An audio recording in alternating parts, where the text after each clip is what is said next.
Менің есімім Балабина Галина Сергеевна. Ұлтым Орыс.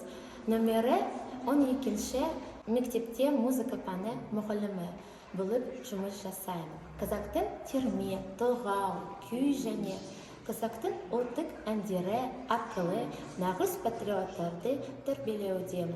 Патриоттық бағыттағы әндер жазамын. Бірлігіміз жарасқан, бейбіт ел, ашық аспан.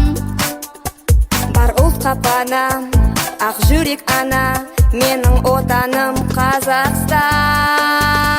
Мені алғыстаған қазақ аңданам, мәңгілік елге айналған. Мені алғыстаған қазақ аңданам, мәңгілік елге айналған.